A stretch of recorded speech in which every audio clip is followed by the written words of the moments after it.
In this guide, I'm going to show you how you can use your Nintendo Switch 2. If this guide does help you out, make sure to like the video and subscribe to the channel with all notifications on. If it really does help the channel and lets us know that you want more content like this, we'd greatly appreciate it. And if at any point throughout this guide you did have any questions, just ask them down in the comment section below and we could help you out further. I'm going to be doing my best to reply to every single comment down there. So a bunch of basics to go over, but here's how everything works. First things first, at the top of your console, you're going to have two different buttons. You're going to have the power button, which obviously hold it down to turn the system on. If you want to properly turn it off, hold it down, select power options, and then choose turn off. You also see volume buttons, which will, obviously raise the volume with the plus and the minus will lower it. And you'll also see some speakers along the top as well. There's also going to be a small little flap. That is the game cartridge slot. Essentially just lift it up, insert a physical game cartridge, and then slide the game in until it clicks. Then you can close it and you're good to go. On the front of the console, you have your home buttons, which will obviously take you back to the main menu anytime. As you can see, if I adjust a little bit and then hit the button, it's going to take me back to the very start. You're going to have your game chat button, which will open up game chat so you can talk with your friends if you do have it set up.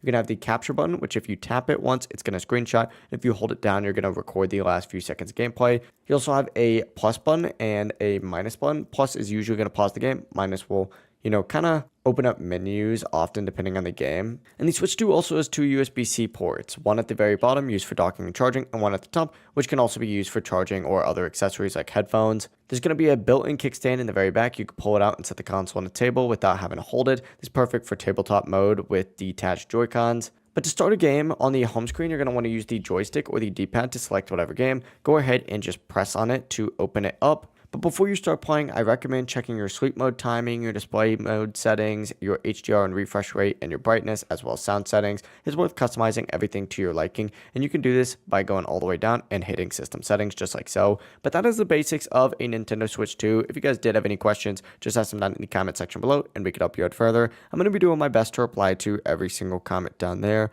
Before you do leave this guide, make sure to like the video and subscribe to the channel with all notifications on. If it would just help us out, let us know that you want more content like this. We'd greatly appreciate it. Have a great rest of your day, though. Peace.